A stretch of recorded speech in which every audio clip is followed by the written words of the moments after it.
Now, there is one more area in Git that I would like to cover, and that is branching. In Git, a branch is one version of the code base, and the repo can have multiple branches going at the same time. So far, all the work that we've done in Git and all the commits that we've made have been on the one main branch. Now, if you're just working by yourself, you can probably get away with doing everything on main. But if you're on a team with multiple developers all working on the same code base, it would be quite chaotic to have everyone working on the same branch, especially if more than one person makes changes to the same file. So most teams will separate work into different branches. You might have one developer fixing a bug on the homepage working in a branch called homepage bug. Then there might be another developer building a new feature on the careers page working in another branch called careers. Each of those branches will be created off the main branch, so they will have the most up-to-date code from main.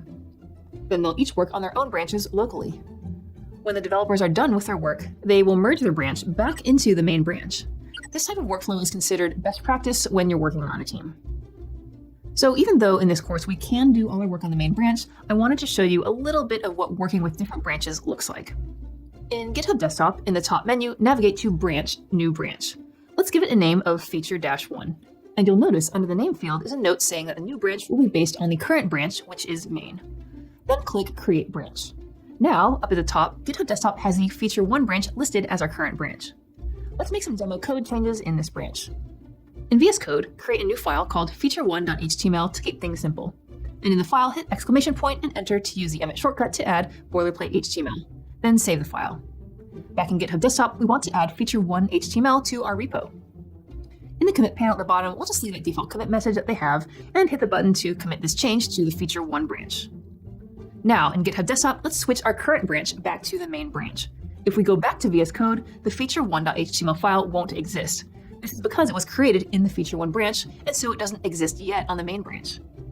Git will keep the codebase files updated depending on what branch you're loading. So let's pretend that we've now finished all the development work on the feature1 branch and we want to deploy it to our website. We need to add our changes from the feature1 branch to the main branch in what's called a merge in Git. To merge feature1 into main in GitHub Desktop, first make sure that you are currently in the main branch. Then in the top menu, navigate to Branch, Merge into Current Branch, and select the feature1 branch. So what this is saying is that we will merge all the commits from the feature1 branch into the main branch. Click the button saying Create a Merge Commit.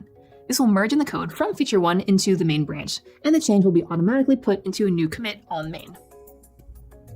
Now, if we load the History tab, we can see the Create Feature1.html commit message listed as a most recent commit on the main branch. Now click the Push Origin button up at the top to update GitHub. In GitHub, if we load the repository page, we can now see that the commit creating Feature1.html is the most recent commit, and the file exists on the main branch. One last thing to note, if you're working on a team that uses GitHub, new branches are typically merged into the main branch through a feature on GitHub called pull requests. This allows other people on the team to check the code changes and approve them before merging them into main. This helps to prevent any mistakes from being added. So what you would do is make your code changes and commit onto the feature1 branch. Then, instead of merging feature1 into main in GitHub Desktop like we did last time, you would publish the feature1 branch up to GitHub. Then on GitHub, you would create the pull request so that other people on your team can review and either approve or suggest code changes. If the changes are approved, your team member can then merge your changes into main. Again, this is mainly if you're on a team.